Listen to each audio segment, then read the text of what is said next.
Hey guys, it's Isabella and welcome back to Secrets of the Night. Today's video, oh boy, this one honestly made me stop for a second. I saw a clip that went viral where a woman lists what she calls her controversial rules for her relationship. At first, I thought it was a joke, pure sarcasm. But the more you listen, the more you realize, no, she actually believes it. And here's the thing. If a man ever said the exact same things about a woman, he'd be absolutely destroyed online. But when it's reversed, when it's about men, suddenly people find it funny or empowering. So let's talk about that and let's watch the video together. Now, let's get into it. Here are some controversial rules in my relationship. Number 1, I do what I want to do and he does what I tell him to do. Basically, during my time on this earth, I have learned that men are literally stupid, like basically brain dead. So it's just better and safer for everyone if I make the decisions and he obeys. She starts by saying, I do what I want and he does what I tell him to do. Right from the beginning, she's not describing love or partnership. She's describing control. Then she adds that she's learned that men are literally stupid, basically brain dead. So she has to make the decisions for him. Just imagine for a second if a man said that about women. Imagine a guy sitting in front of a camera saying, women are stupid and emotional, so I make all the decisions and she obeys. The internet would explode. But when it's said about men, people laugh. They comment, yes, queen, go off. And that's sad. Because what she's actually normalizing is emotional abuse, not empowerment. When a woman talks like that, she's not just disrespecting her partner. She's disrespecting the entire idea of partnership. A relationship isn't supposed to be a power game where one person dominates and the other submits. It's supposed to be teamwork, mutual respect, and emotional safety. The moment one person becomes the boss and the other becomes the obedient one, love disappears. You can have fear, you can have control, you can have manipulation, but you don't have love. Let's hear the next part. Number 2, I make it very clear that he's in a never-ending probationary period. I find that fear and intimidation are really great ways to get somebody to fall in line. So basically, I just keep him in a never-ending state of anxiety and uncertainty because he knows that if he has one tiny slip-up, then I'm out the door. So that just helps to keep him on his best behavior. She says he's in a never-ending probationary period, meaning he can never relax. He's constantly afraid of losing her over one tiny mistake. She literally says she uses fear and intimidation because it's the best way to keep him in line. Think about that. Using fear to keep someone close to you. That's not a relationship. That's psychological control. That's exactly how abusive or narcissistic partners operate. They keep the other person anxious and uncertain, so they never feel safe enough to push back. From a man's perspective, imagine how exhausting that must feel. You're living in constant tension, always wondering, did I say something wrong? Did I look at someone the wrong way? Will she be mad if I forget something small? No me-ing. That kind of environment destroys confidence. It makes you question your worth. With time, it trains you to believe that love and anxiety always go together. This is one of the reasons so many men end up emotionally shut down. They've been taught that if they speak up, set boundaries, or disagree, they'll be punished or abandoned. Now the next rule. Number 3. He handles all of the household chores, and I don't do any of them. This is because he should be deriving all of his happiness from serving me. So cleaning, doing my laundry, those things make him genuinely happy because he's making my life easier.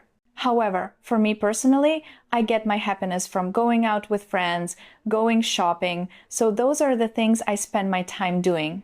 She proudly says he does all the chores, all the cleaning, all the laundry, and she does none of it because he should get happiness from serving her.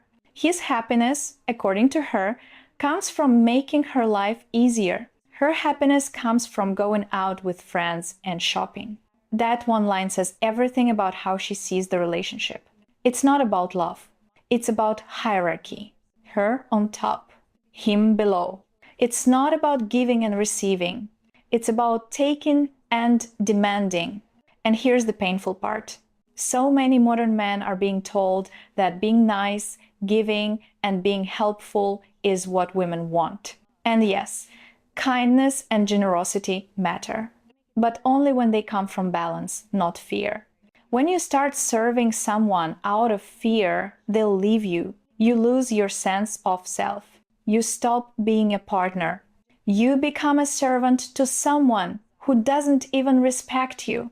That's exactly what's happening in her rules. Then she goes further. Number 4. His money is my money and my money is my money.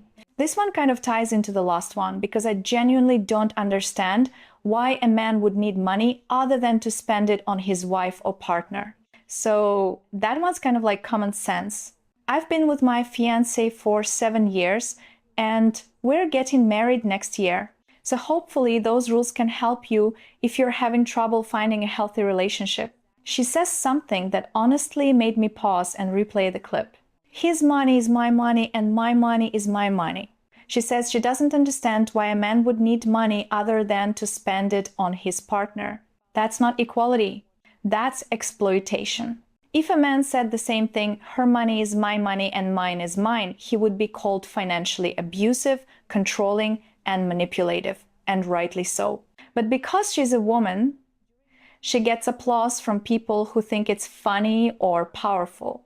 It's not powerful. It's selfish, and it is one of the fastest ways to kill love.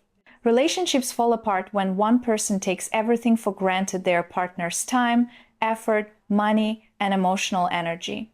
The moment you think your partner exists just to make you comfortable, you stop seeing them as a human being. You see them as a tool, and tools either break or eventually stop working because they have no reason to keep going. Some people will say, "Relax, she's just joking, she's being sarcastic," end quote. But here's the thing. Even if parts of it are exaggerated, the reason this kind of content goes viral is because it hits something real. It plays on a double standard that's become way too normal. It's totally acceptable now to joke about men being stupid, lazy, or only useful for money. But if someone joked in the same way about women, it would not be tolerated for a second. That tells you how far the pendulum has swung. Mocking men's feelings has become entertainment. And I understand why some men shut down, why they stop trying, why they stop opening up. Because the moment a man expresses discomfort or pain, he's called weak. The moment he sets boundaries, he's called controlling. But when a woman does the same thing, she's praised as empowered. That's not equality. It's time we stop pretending that controlling someone is funny or empowering. Behind every joke like that, there's a real man somewhere living that reality. A man trying to be good enough for a woman who treats him like an assistant, not a partner. A man who is afraid to speak up because he'll be called ungrateful or too sensitive. That is not what love is supposed to feel like.